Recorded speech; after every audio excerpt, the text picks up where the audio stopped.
Nero et aujourd'hui on se retrouve pour une nouvelle vidéo animation et non pas japonaise mais chinoise. J'ai trouvé un petit studio qui s'appelle JCMei Animation and Film. Ils ont fait 5 ou 6 animations je crois qui ont l'air d'être pas mal, donc j'en ai regardé une pour vous. Ça s'appelle Aishen Kai Ling.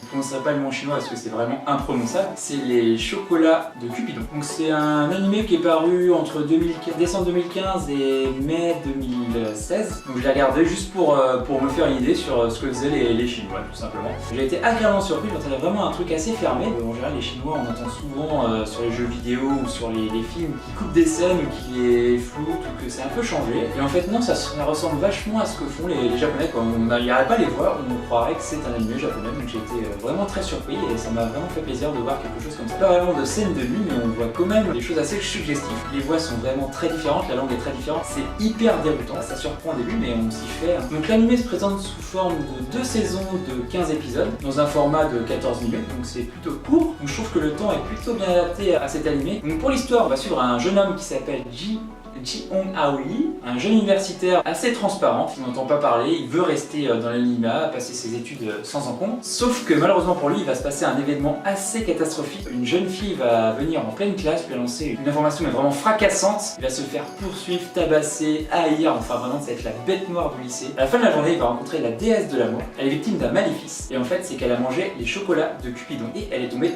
éperdument amoureuse de lui. Pour briser ce charme, il devra exaucer son vœu le plus cher. La trame de cet anime est un peu particulière, donc on va suivre 7 personnages. Donc si jamais vous n'adhérez pas ou n'accrochez pas aux personnages, ne vous forcez pas à regarder, ça sert à rien parce que tout est calqué là-dessus. On va vraiment apprendre en profondeur les personnages. On reste dans quelque chose de plus classique, on va pas bousculer les joueurs. J'espère vous avoir vraiment donné envie de la regarder, parce qu'elle vaut vraiment le coup. N'hésitez pas à laisser des commentaires sur Facebook, Instagram, YouTube, des j'aime, enfin tout ce que vous voulez. J'étais vraiment très content de pouvoir vous présenter une nouvelle vidéo. C'était Nero pour la Geekosphère. Ciao, bye bye.